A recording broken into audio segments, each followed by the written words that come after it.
Көккөз, мейлі чайна отасың бәрден бері? Ой, қымбат белектер, золотой слиток, доллар, евро. Ай, не құстың, фу, Көккөз. Сен коррупционерсің бе? Жоқ, мен коррупционер емесмін.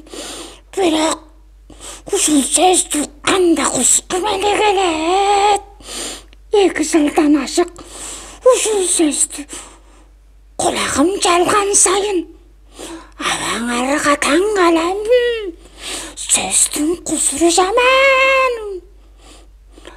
Құсынды кімге аш болсын, өлгенің қазынасын құсындыға толтыра бөлер. Құсынды деген арам, құсындыны итте жалабас.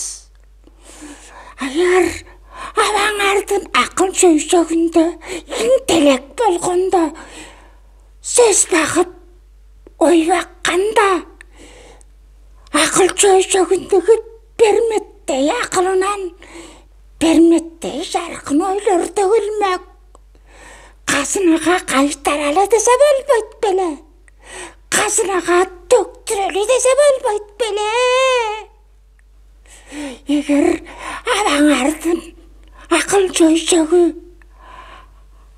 алтындай асыл ойларды жашаса, осынан алтындай кептер төгілбейт беле.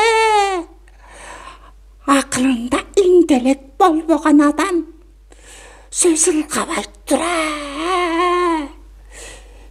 Мен мұны қақшай беріп, жағымдалып жарчадым. Қой, ұшындан көре ұқтайын.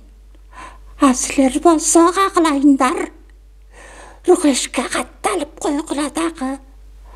Лайқылдатып, лайттан басқыла. Мен ұқтайын.